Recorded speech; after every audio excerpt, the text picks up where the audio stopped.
Hi Gemini! Welcome po sa ating channel at ito ay inyong Daily Gabay Tarot Reading for May 17, 2024. Please bear in mind that kung naka-resonate kayo, comment down. Kung hindi kayo naka-resonate, ibigay niyo po sa iba kasi general reading po ito.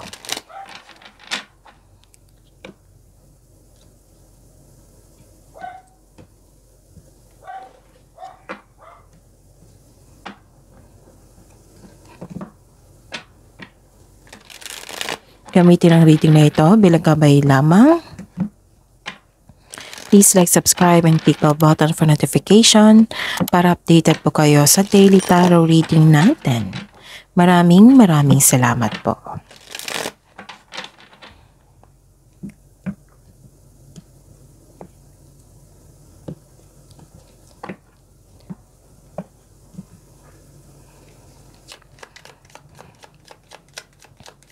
Spirits Guide,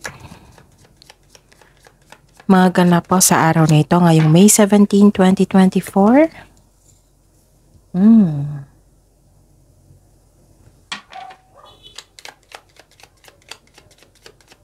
Para po kay Gemini, mga ganap po ngayong May 17, 2024.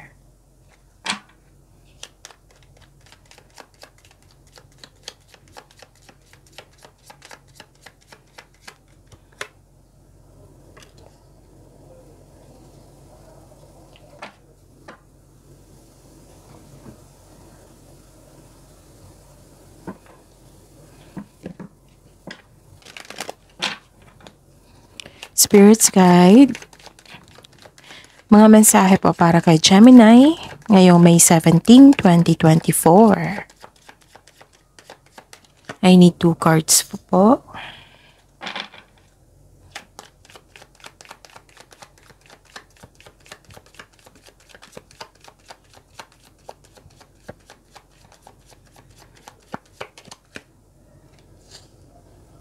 Okay, Gemini. May nakita ko dito na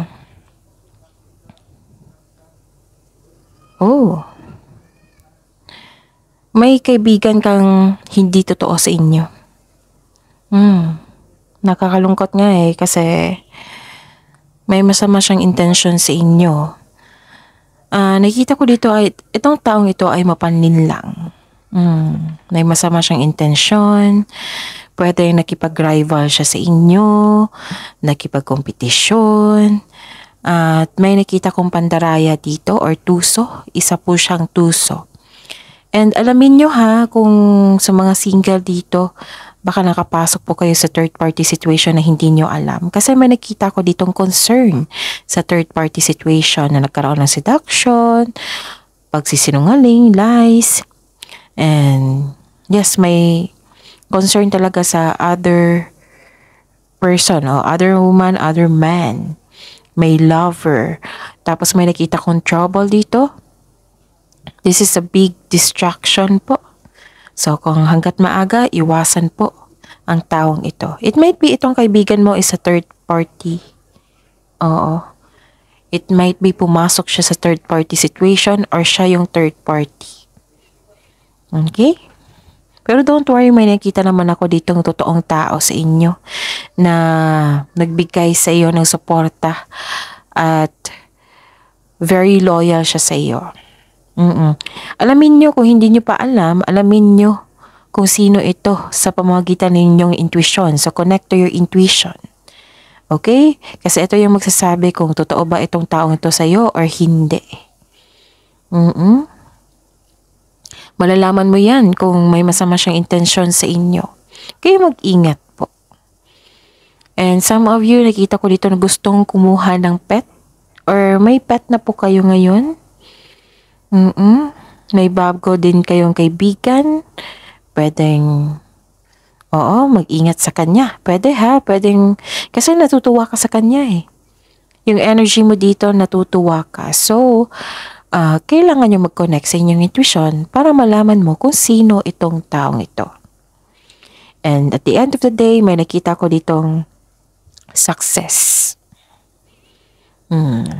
nakatadhana po ito sa inyo. Nagkaroon ng rewards, stroke of luck. Yes, this is good karma, good luck. Nakita ko dito yung happiness mo. And nagkaroon ng positive opportunities and things going your way. So wag nyo, kung alam nyo ha, kung alam mo kung sino yung taong hindi totoo sa inyo, wag nyo put boundaries kung kailangan. Wag nyong i-accept yung energy niya. Kasi isa din yan sa dahilan na magkakaroon ng blockages. Sayang naman yung success at serendipity yung na magaganap na nakatadhana sa inyo kung nagkaroon ng blockages. Kung magkaroon talaga ng what I meant is kung magkaroon po ng blockages, magkakaroon ng hindi maganda ang flow ng energy nyo, hindi makapasok yung blessings sa para sa inyo. Kasi antayin niya na magiging okay kayo eh. So I advise, kung malalaman mo kung sino tong taong ito na hindi totoo sa inyo, huwag kayong magpa-apekto. Accept the fact, baka bata pa siya, ganyan na ang pag-uugali niya. Or may gusto, kasi nakikita niya na naging successful ka, at may good luck pa, may positive opportunities and things going your way. It might be nagsiselos to sa inyo. Kaya nagkaroon ng rivalry. Yung like, may nagsabi sa akin ngayon, yung simple ka, yung what I meant is, yung relax ka lang sa tingin niya, relax ka, kalma ka, pero nakikita pa rin niya na naka-receive ka ng good karma, rewards, appreciation, recognition, awards, yung things going your way. Tapos, gusto niya rin na magkaroon siya ng ganun. Kaya nagkaroon ng rivalry. Parang tinetest din niya yung sarili niya kung kaya ba niya yung kaya mo. Pero, okay naman yung competition in a good way. Pero nakikita ko dito in a bad way yung pinili niya. Which is unhealthy, diba? So, put boundaries kung kailangan po. Kasi may nakita talaga ako ditong magandang pangyayari sa inyong buhay kasi nakatadhana ito sa inyo. Nakatanggap ka rin sa inyong ng rewards, compliment na magaling kayo, matalino kayo, may natapos kayo, kaya naka-receive kayo ng recognition, nakilala kayo sa inyong talino at galing. Okay? And ang mensahe po para sa inyo, ang ganda. Gemini. Nandito po yung good fortune, which is the clarification of your card here. And gratitude. Be grateful for all you have. Sabi dito, ang ganda. Be grateful for all you have. Gratitude. Magbigay pasalamat, magbigay acknowledgement sa mga na-receive mong success, blessings. Kasi ang ganda, oh. May distraction lang. Kung pwede magkaroon ng blockages, boundaries po. Huwag niyong i-accept yung energy niya. Spirits guys, ano po ang energy ni Gemini?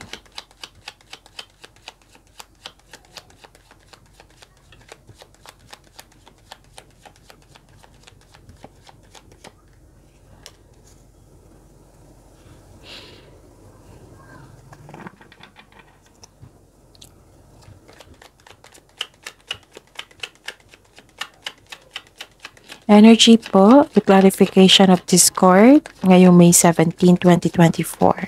Para po kay Gemini.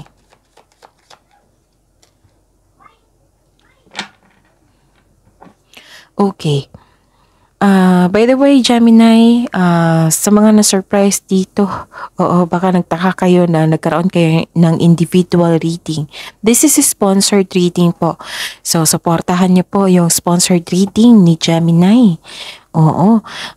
This is 5 days, I think, 14, 15, 16, 17. So, 4th day, last day bukas. So, supportahan niyo po yung sponsored reading niyo po for Gemini, para po sa lahat ng Gemini ito. And sa mga suki ko dito na Gemini na humihingi ng monthly gabay sa akin, still open pa rin yung May 2024 monthly gabay tarot reading natin for booking. So PM niyo po ako for schedule. At sa mga bago dito, sa mga gusto magpa-personal reading, yes. Nakikita niyo yung video niyo ito, may nakasulat siya na May 17 para kay Gemini. Sa baba po niyan, may nakapost na link. I-click niyo po yung link na yan para for inquiry and for booking. Maraming salamat po. Nakita ko dito na yung sipag mo. Naging hard worker ka. Yes, masipag talaga to si Gemini. Lalo na't nagkaroon kayo ng goals sa buhay na gusto nyo ma-achieve. Sinasamahan nyo talaga ng sipag niyan at talino. This is hard work. Grabe, busy kayo dito. Naging productive kayo sa araw na ito. Meron din dito, nakikita ko dito na bagong kasanayan at kaalaman. It might be nag-self-study ka. Oo. Tapos, and this card reminds you na kapag ginawa mo ang gusto mo, mamahalin mo ang ginagawa mo. Nakikita ko naman dito na passion mo yung mga ginagawa mo ngayon. So sa mga hindi pa nagkaroon ng naghihintay pa, kung wala pang idea kung ano po yung career nyo, so it might be, kung passion mo yung pipiliin mo na magkaroon kayo ng susundin nyo yung passion nyo, magkakaroon talaga ng success. So, nakikita ko dito yung financial growth mo. Yes. And, wow. Some of you nag-create ng produkto. Basta po may nakikita ko dito na sa inyong desisyon, like for example, sa inyong desisyon nagkaroon ng tagumpay sa kaperahan, sa career, sa bawat desisyon mo. Kasi yung desisyon mo is pinag-isipan mo ng mabuti. Ito yung magdadala sa inyo. Yung pagiging,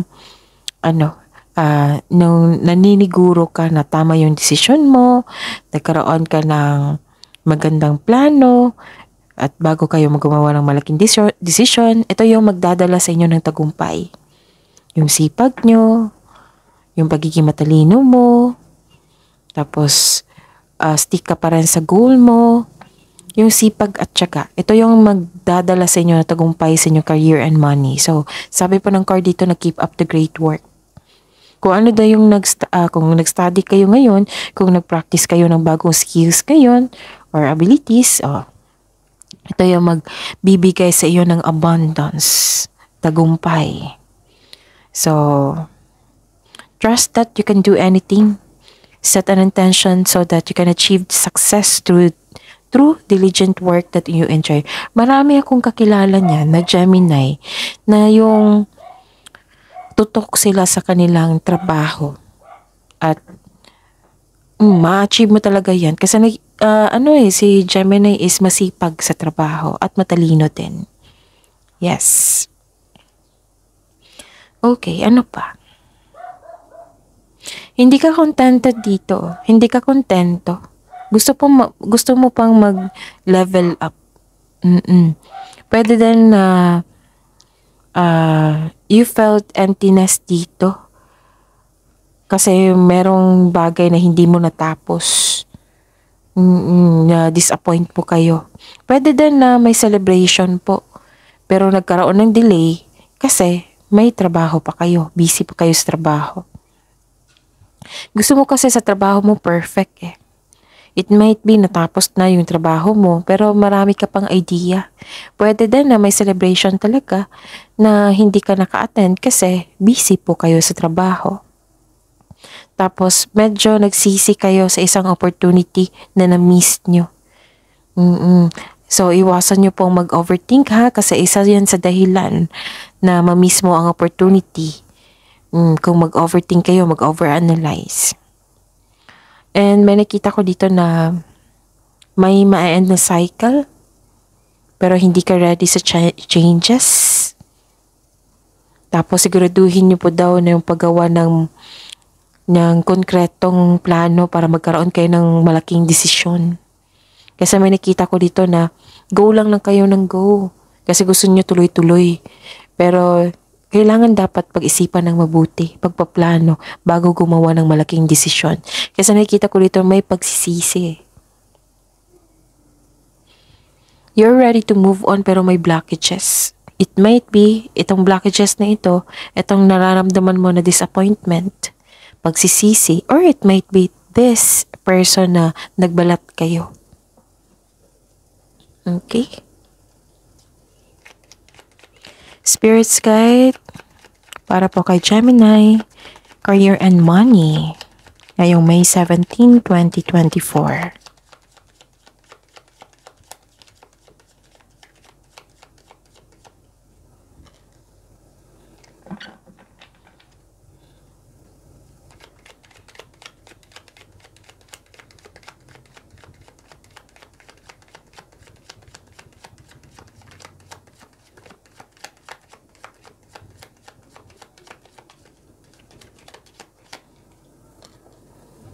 Okay. So, Gemini. May disappointment pa rin, oh. Dalawang card na po nagsabi dito. May concern kayo sa isang tao na hindi marunong magpahalaga sa kanyang trabaho or sa kaperahan. It might be you or concern mo sa isang tao. May nakita ko, this is the confirmation ha. May nakita ko dito nagsiselos po. It might be you, pero ang lakas ng loob ko dito na yung kasamahan mo may selos po. May selos dito. May selos na ganap. Tapos, it might be, nagsiselos talaga siya, yung sabi ko kanina sa inyo, na marami kang na-achieve, nagkaroon ng good fortune, abundance, tapos, nagkaroon ng rivalry, it might be ganyan. Kasi may nakita kong selos dito. Tapos, may concern talaga sa hindi marunong mag-handle ng money. May concern kayo sa taong materialistic. It might be you ha, it might be you or it might be this person. This is all about your career and money ha. May tao dito na concern. Concern mo ito na hindi siya maasahan. Sabi po ng card dito na kailangan, instead of getting angry, kailangan nyo magkaroon ng honest conversation. About expectations mo, about adjustment mo, at dapat magkaroon din kayo ng yung introduction na makipag-usap ako sa'yo para maayos tong relasyon natin, maayos natin yung trabaho natin. Sasabihin ko yung adjustment and expectation ko. Sasabihin mo rin yung expectation mo para maayos natin, para magkaroon ng adjustment kung kailangan. Ayun. So, ang advice dito, kailangan nyo daw magkaroon ng honest conversation. Tapos, may concern din kayo sa isang tao na nanghihimasok sa inyong desisyon, yung tutol sa inyong desisyon, yung, di ba, nahihirapan ka sa paggawa ng malaking desisyon? Yan. Nanghihimasok siya. So, di ba, sabi ko sa inyo kanina, nagkaroon ng distraction? Siya yung distraction. Tutol siya sa inyong desisyon. So, mag-ingat talaga sa kanya. And believe in yourself first, ha? Trust your intuition also. Makinig sa inyong sarili. Okay? Ano pa? May nakita ko ditong eagerness to learn. Lumabas din ito dito na marami kang gustong matutunan. Pero nakita ko dito may nagsabi sa akin ngayon na kulang ang time kasi marami kayong gawain marami kayong responsibilidad. Yes. And some of you naghihintay dito ng feedback from your client, customer, boss, or new employer. At itong offer na ito, makatulong to sa inyong pinansyal. Itong hinihintay mo, expected mo ito na news Excited po kayo na ma-receive nyo. So, may hinihintay kayo. So, habaan ng pasensya. Hindi naman kayo nainip dito. Excited nga kayo Spirit's Guide para po kay Gemini, Love Life, Self-Love, Partnership, and Romance ngayong May 17, 2024.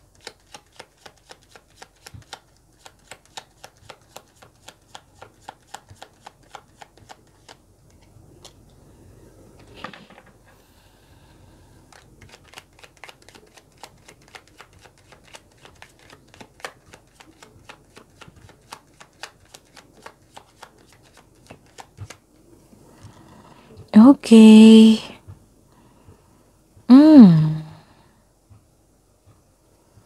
Okay. So, love life, self-love, partnership, and romance. May nakita ko ditong moving on from challenges. Nag-focus po kayo sa mind healing instead of suffering, which is very good. Lumalayo ka sa isang tao na nagdulot ng toxic relationship. Lumalayo ka sa hamon ng lumalayo or umiiwas ka sa isang away, sa isang toxic workplace.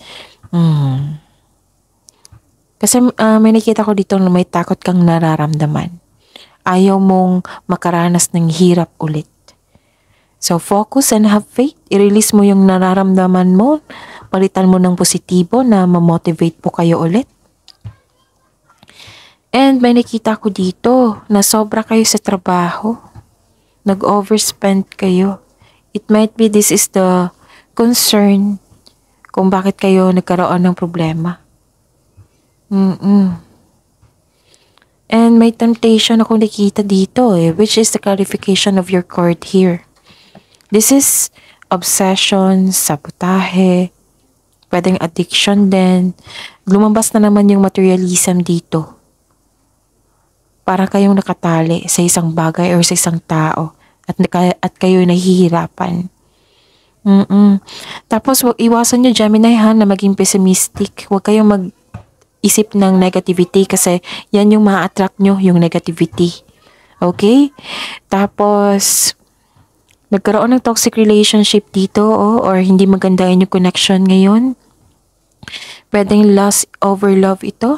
Pwede din na nagkaroon kayo ng kasamahan dyan or controlling partner. So, ayun. Pero nakikita ko naman dito na you are moving on. So, don't worry. Okay? So, tingnan ko kung may repeating number.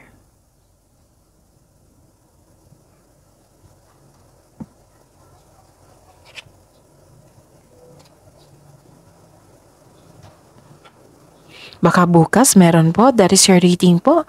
Gemini, see you tomorrow, ha? Yung 5th day nyo po.